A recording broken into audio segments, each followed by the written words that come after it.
Good morning जय जगन्नाथ। आज मुख्य खबर 30 मई 2024 10टी गुरुत्वपूर्ण खबर पर नजर पकईवा। नंबर 1 जून 1 भोट ग्रहण पर 30 तारीख सन्धार 144 धारा जारी।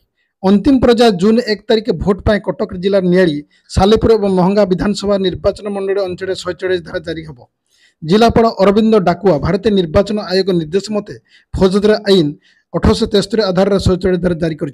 आगामी 30 तारीख संध्या 6 जून 2 सकाल 6टा पर्यंत 144 धारा जार बलवत्तर रहिब। भोट ग्रहण केन्द्र परिसर 200 मीटर अंचल मध्य 5 जन कि तदुद व्यक्ति एकत्र होगा निश्चित। केवल जनसेवा नियोजित सरकार कर्मचारी व्यतीत अन्य समस्त समग्र जिले में काउंसिल लाउडस्पीकर आम्प्लीफायर और उच्च स्तर करुवा अन्य कौन उपकरण व्यवहार उपर निषेधादेश जारी कर। भोट ग्रहण केन्द्र में 200 मीटर परिसीमा मध्य सरकारी दायित्व निर्वाह कर प्राधिकृत व्यक्ति व्यतीत अन्य कहार जानवाहन पार्किंग कौन निर्वाचन पोस्टर कि अन्य सामग्री लग।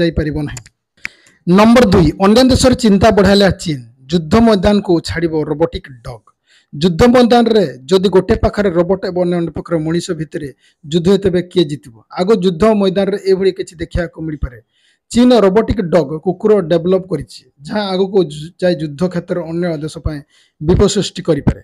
चीन एक गणमाध्यम ए रोबोटिक डगर 2 मिनिट वीडियो जारी करथिला।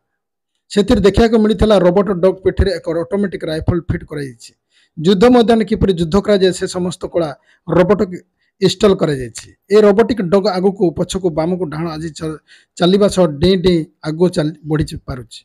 शत्रु आग किपर लुचि लुचि जाए पहुँच डग कर। चीन केवल ए रोबोटिक डग को डेभलप कर नुहे रोबोटिक ड्रोन डेभलप कर। तेबे जदि आम युद्ध मैदान में ए रोबोटिक व्यवहार कर जाए ताहले अन्य देश विपद सृष्टि हो पारे। नंबर 3 24 घंटा मध्य केरल छुईब मौसुमी। भारत पर खुशी खबर आसी आसंत 24 घंटार मौसुमी केरल में पहुंचब फल देश में जारी रही असह्यता लहर मुक्ति मिल। दिल्ली एशियार एक राजस्थान समेत अनेक राज्य तापमात्रा 50 डिग्री पहुंची। प्रबल उत्ताप को दृष्टि रखी Delhi lieutenant governor V K Saxena मध्याह्न 12 अपराह 3टा पर्यंत श्रमिकों को काम न करने निर्देश जारी कर। दिल्ली तापमात्रा 52.3 डिग्री पहुंची रेकर्ड कर। तेबे एथिर लोकों को आश्वस्ति मिलवा जाउछि। आईएमडी सूचना देछि जे मे 30 दिल्ली पश्चिम उत्तर प्रदेश हरियाणा पंजाब एवं राजस्थान वर्षा हो पारे। एसहित आईएमडी अनुसार वरिष्ठ वैज्ञानिक नरेश कुमार कहते मौसुमी अनुकूल स्थिति रही। आम अनुमान करुँ आसंत 24 घंटा मध्य मौसुमी केरल में पहुंची पाए। नंबर 4 आंचलिक शिक्षा प्रतिष्ठान नाम लेखा आवेदन। भारत सरकार शिक्षा मंत्रालय अंतर्गत एमसीआरटी आंचलिक शिक्षा प्रतिष्ठान भुवनेश्वर भोपाल अजमेर मैसूर और सिलिंग 2024-25 शिक्षा वर्ष में BA BD BSc BD BD BA MD MC AD आदि शिक्षा भित्तिक अध्ययन नाम लेखा आवेदन कर। आवेदन आधार सी परीक्षा आसंता 16 तारीख में अनुष्ठित होब। आवेदन शेष तारीख 31/5/2024। 44 वर्ष सीई 2024 स्थानीय आंचलिक शिक्षा प्रतिष्ठान भुवनेश्वर परिचालना करुअछि। अधिक जानापी आग्रही छात्र छात्रीगण www.ce.ncert.gov.in रे लगन करने सह हेल्पलाइन नंबर 8280337189 किंबा 8280337190 रे जोगाजोग करि पारिबे। नंबर 5 जून 2 रे सिलेंडर करेंगे केजरीवाल। दिल्ली में एक्साइज पॉलिसी मामला सीएम अरविंद केजरीवाल को लगी पुणी एक बड़ झटका। केजरीवाल मध्यकालीन जमीन को 7 दिन वृद्धि करने को चाहूबा आवेदन पर सुप्रीमकोर्ट को शुणाणी हेब ना। सुप्रीमकोर्ट रेजिस्ट्री यही आवेदन शुणाणी करने मना कर। एसी पक्षर कहुई केजरीवाल गिरफ्तारी चैलेंज को यही आवेदन पर कोर्ट ताको निष्पत्ति शरण कर रखिंट। से दिन सुप्रीमकोर्ट नियमित जमीन पर निम्न अदालत जावाक अनुमति देते। तेणु आवेदन शुणाणी करना दिल्ली मंद दुर्नीति मनी लॉन्ड्रिंग मामले एनफोर्समेंट निर्देशालय ईडी सीएम केजरीवाल गिरफ्त करथिले। सुप्रीमकोर्ट रे ईडी गिरफ्त को केजरीवाल चैलेंज करछन्ती। ए आवेदन उपर सुप्रीमकोर्ट संरक्षण रखिथिले। तेबे निर्वाचन प्रचार करिया पय मोर कोर्ट केजरीवाल को जून 2 पर्यंत मध्यवर्तीकालीन जमीन प्रदान करथिले। नंबर 6 2024-25 शिक्षा वर्ष स्नातक नाम लेखा ने विज्ञप्ति प्रकाश पाई। 2024-25 शिक्षा वर्ष स्नातक नाम लेखा ने विज्ञप्ति प्रकाश पाई। युक्त 3 करने को चाहूबा आशायी छात्र छात्री जून 3 अपराह 4 ऑनलाइन आवेदन करेंगे। यापर जून 18-19 मध्य केएफ त्रुटिपूर्ण सुधारी पारे। चलित वर्ष यह प्रक्रिया रेभेन्सा विश्वविद्यालय एमएससी ITM सरकारी अनुदान प्राप्त शिक्षानुष्ठान 3 वर्षीय BBA और BSc उत्कल विश्वविद्यालय 5 वर्षीय इंटीग्रेटेड MBA MSCA मधुसूदन आईन विश्वविद्यालय 5 वर्षीय BA LLB 3 वर्षीय LLB पाठ्यक्रम शामिल कर सब पाठ्यक्रम 4 पर्यायर एडमिशन हेब आसंता जून 17 पर्यंत साम्स ऑफिशियल वेबसाइट www.samsodisha.gov.in जाई छात्र छात्री आवेदन करि परिबे। यापर जून 18 रु 19 मध्य सेमानकर कॉमन एप्लिकेशन कैप त्रुटि सुधारा पे सुजोग पाइबे। यापर 5 रु 8 जुलाई पर्यंत स्लाइड फ्रीज फ्रॉट ऑप्शन चयन करि परिबे। जुलाई 6 रु 9 पर्यंत द्वितीय पर्याय नाम लेखा रिपोर्ट करि परिबे। जुलाई 15 तारिख अपन्ना 4 रे तृतीय पर्याय मेरिट लिस्ट प्रकाश पाइबे।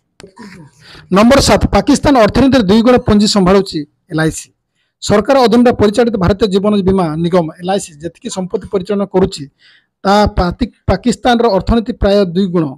LIC परिचालन करुवा संपत्ति परिमाण 50 लाख कोटी टंकार अधिक।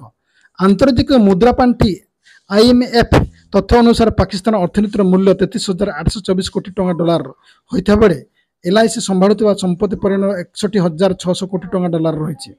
LIC जो पांठी संभाळुची ता चीन देशर पाकिस्तान नेपाल श्रीलंका मिलित अर्थनीति ठार अधिक। LIC परिचालन अधीन संपत्ति AUM Denmark Finland Singapore Hong Kong DGP ठार अधिक। सूचना योग्य भारत विश्व द्रुत अभिवृद्धिशील देशर मान्यता बजाय रखा बेले पाकिस्तान यार अर्थनैतिक समस्या सुधार संघर्ष करुच्ची। पांठी में IMF चीन साउदी अरब आगर हाथ पताऊ मात्र भारत हूँ विश्व पंचम बृहत अर्थनीति। यह केवल अमेरिका चीन जर्मनी जापान पंचम रही। खूब शीघ्र जापान और जर्मनी अतिक्रम कर तृतीय बड़ अर्थनीति भाव उभा होगा जाऊँगी। नंबर 8 एणिकी SCB रोगी को मिल अंडा और माछ तरकारी। कटक बड़ डाक्तखाना रोगी खाद्य तालिका परिवर्तन कर राज्य सरकार रोगी पिछा निर्धारित खाद्य मूल्य वृद्धि कर खाद्य तालिकार आमिष जोड़ी सप्ताह 3 दिन रोगी को आमिष खाद्य दिज्व। बुधवार शुक्रवार और रविवार आमिष खाद्य मिल। आमिष खाद्य भाव अंडा और माछ तरकारी थाली मिलुवा सूचना अनुसार प्रात भोजन रोगी को सुजी उपमा घुगुनी इटली संबर फल सिमे धार्य कर। मध्याह्न भोजन भात डाली डालमा सोयाबीन तरकारी भजा चुले पनीर तरकारी खाइबे। बुधवार अंडा तरकारी और शुक्रवार रविवार माछ तरकारी मिल। रात्र भोजन भात रुटी सह बुट डाली आलू तरकारी भजा सोयाबीन तरकारी डाली दिज्व। झाड़ाबांत रोगी प्रात भोजन रे सागु खीरी कदली दिज्व। मध्याह्न साधारण भात डाली सीजा आलू और दही रही। रात्रि रुटी कदली और डालमा सामिल कर। नंबर 9 निर्वाचन कार्य आदेश अवमानना 13 गाड़ी मालिक विरोध में गिरफ वारेंट। साधारण निर्वाचन 2024 परिप्रेक्षी भद्रक जिला निर्वाचन कार्य परिचालन नहीं सेक्टर अफिसर मान अन्य निर्वाचन संबंधी कार्य नियोजित होता गाड़ीगुड़िक मध्य 13टी गाड़ी रिपोर्ट कर उक्त गाड़ी मालिक मान गिरफ कर वारंट जारी निमंते जिला प्रशासन तरफ पुलिस प्रशासन को अवगत कर। सूचना योग्य जिला निर्वाचन अधिकारी और जिलापाल आदेश संख्या 902 अनुसार यही गाड़ी सबको निर्वाचन कार्य रिक्विजिशन कर। आदेश अनुसार गाड़ी गुड़िक रिजर्व पुलिस ग्राउंड एवं कलेक्टरेट रिपोर्ट करने कथा मात्र गाड़ी मालिक मैंने जिलापाल आदेश को अवमानना कर संपृक्त कार्य गाड़ी को उपस्थित कराई नहांती। लोके आईन 1951 धारा 160 और 167 अनुजाई आईन उल्लंघनकारी संपृक्त 13 जन गाड़ी मालिक गिरफ कर विरुद्ध में वारंट जारी करने को जिलापाल तरफ आरक्षी अधीक्षक को अवगत कर। नंबर 10 भल प्रदर्शन पर भी T20 विश्वकप स्थान न मिलू रिंकू सिंह देले यही प्रतिक्रिया। T20 विश्वकप 2024 में प्रस्तुत होले खेली ए टूर्नामेंट जून 1 आरंभ हो। एथिपाई टीम इंडिया न्यूयॉर्क पहुंची सारी। बीसीसीआई 30 एप्रिल विश्वकप 15 जणिया भारतीय टीम घोषणा करथिला। दल में रिंकू सिंह नाम न देखि अनेक लोक आश्चर्य होते।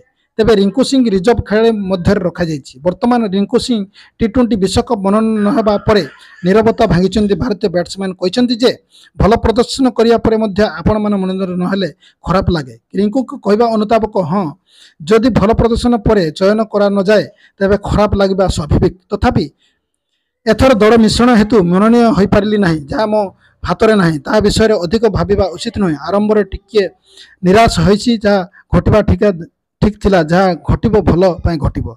रोहित भाई टिक विशेषकर कही ना तेज कठिन परिश्रम जारी रख 2 वर्ष पर पुणी विश्वकप हम ଅଧିକ ଚିନ୍ତା କରିବାର କିଛି ନାହିଁ।